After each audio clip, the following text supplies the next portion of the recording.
और जैसे ही इन्होंने फैलना शुरू किया तो ये रियलाइज, तो फिर इन्होंने अलायंसेस स्ट्राइक करने शुरू कर दिए। तो व्हेन यू स्ट्राइक अलायंसेस तो फिर necessarily you have to make certain compromises.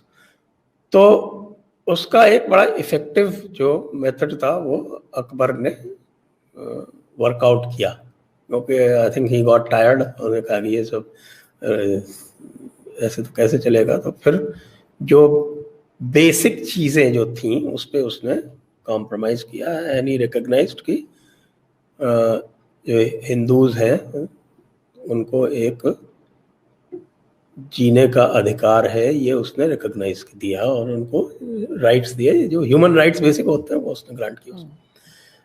तो when Aurangzeb rolled them back, then there was a rebellion all over, पूरे हिंदुस्तान में रिबेलियन हुआ और उसकी इतनी हालत ख़राब हुई कि 1680 में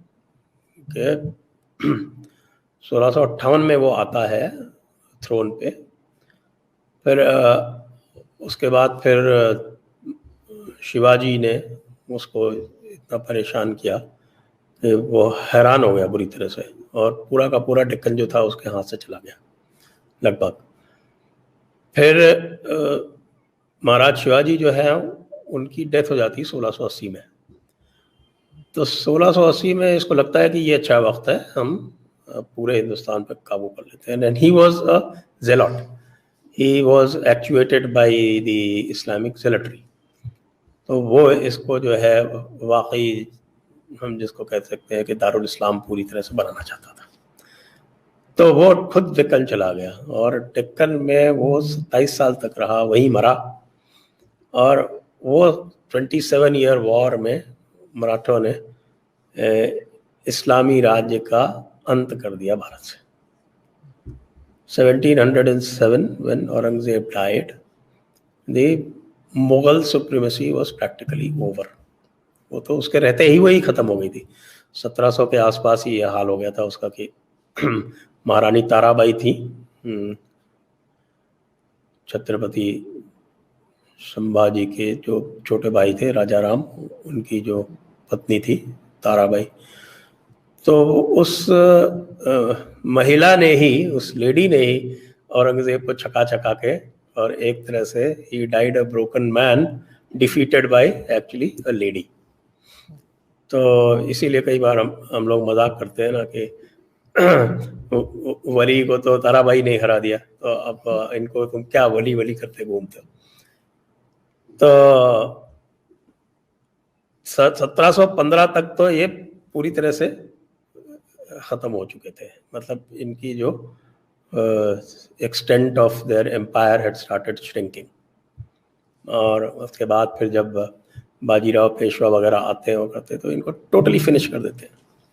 और बाद में तो ये हालत होती है कि ये they became a titular head and Marathas were the effective rulers. मराठाओं का जो फ्लैग था वो लाल किले से मुगलिया परचम के साथ लहराता था। That was the time that Shah Waliullah wrote to Abdali कि तुम आओ। फिर अब्दाली आया, अब्दाली को भी मराठों ने वापस भगाया। Though he had a victory in a battle of Panipat, लेकिन लोग ये भूल जाते हैं कि the war was won by Marathas।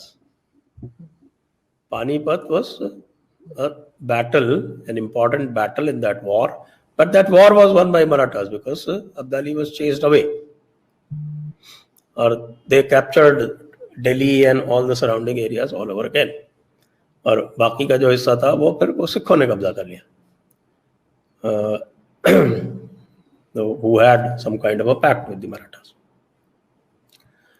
तो मुगल जो डोमिनेशन था that was over by 1715। तो 1715 से लेके और 1803 तक तो मराठों का एक तरह से बोलबाला रहा। फिर 1803 में they lost Delhi to the British. फिर 1818 में जो ब्रिटिश है वो पूरी तरह से विक्टोरियस हो गए and then they started ruling all over India except Punjab. Punjab फिर दे गॉट इन 1846। ये briefly is the history post Aurangzeb. तो ये जो इसकी जो इसका कॉन्टेक्स्ट ये था कि जब इन्होंने ये रिकॉग्नाइज किया कि सुलह कुल का प्रिंसिपल रिकॉग्नाइज किया, तो आसानी से इनका राज चला। और जब भी इन्होंने अपनी थोपने की कोशिश की तो they were met with resistance, they were beaten back. और औरंगजेब का जो हाल हुआ वो सबसे अच्छा इसका एग्जाम्पल है। और आज भी बहुत से लोग पाकिस्तान में भी और भारत में भी ये समझते हैं कि दोबारा वही दौर आ सकता है, दोबारा उसी तरह से पूरे हिंदुस्तान पे कब्जा हो सकता है। और मुझे बड़ी हैरत होती है कि आज के टाइम में इस तरह की बातें की जाएं। लेकिन सर एक चीज और हमने यहाँ पे डिस्कस करनी है, और उसका वैसे तो पाकिस्तान की ही है, लेकिन वहाँ कुछ ना कुछ लिंक हिंदुस्तान से भी मिलता है। और वो जैसे कि अभी हम बात कर रहे थे हामिद मीर साहब की भी, कि उन्होंने भी एक जगह खड़े होके और बड़ा चिल्ला चिल्ला के, मैंने आपको वीडियो दिखाई थी कि उन्होंने बात की है इस्लामाबाद प्रेस क्लब के आगे। बेसिकली वो खड़े हुए थे और प्रोटेस्ट कर रहे थे असद तूर के लिए, जिनको कुछ दिन पहले एजेंसीज ने उनके घर में घुस के मारा पीटा है।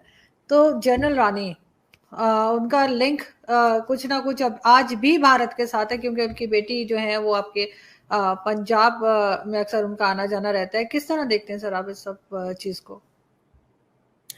मैंने तो वो बड़ा इंटरेस्टिंग लगा कि ये बात करते हैं कि साहब कि ये इनका नया मदीना है, और नए मदीने में जनरल रानी की ज़्यादा चल रही है और जनरल साहब को गोलियां पड़ रही हैं।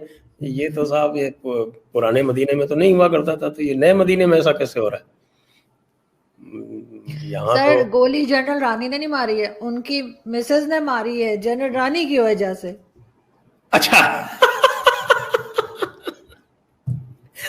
Thanks for the clarification. वो तो अलग है ना, जनरल रानी तो उनकी कोई फ्रेंड होंगी, गर्लफ्रेंड होंगी, खुदा जाने क्या होंगी, लेकिन उनकी मिसेज ने जनरल साहब को जो है ना वो गोली मारी है। बच गए मगर वो, मैंने सुना है बच गए तो, लेकिन ये तो फिर तो ये तो कयामत से भी बुरा है।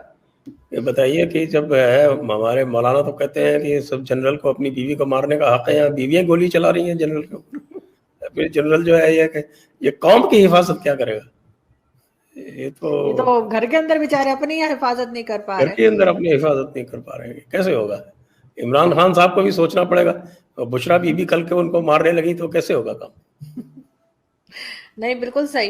लेकिन सर इसको आप किस तरह देखते हैं कि ये जो एक हिस्ट्री है पाकिस्तान की जनरल रानी वाली, और अभी तक चल रही है, क्योंकि उनकी बेटी का इंडिया बहुत आना जाना है। हाँ, उनकी बेटी तो साहब अरूसा आलम, क्या बोलते हैं, अरूसा आलम जी तो पंजाब, हिंदुस्तान के पंजाब की नूर है। ये कैसे सर? मुझे ये नूर चीज नजर है। समझ नहीं आई कि कैसे उनका इतना आना जाना है पंजाब में। कोई मतलब कुछ नहीं कहता कोई भारत में। पहले जब अमरिंदर सिंह साहब की जो बेगम साहिबा हैं ऑफिशियल, वो एक बार एक्सटर्नल अफेयर्स मिनिस्ट्री में हुआ करती थी, स्टेट मिनिस्टर, तब उन्होंने उनके वीजा पे बैन लगा दिया था।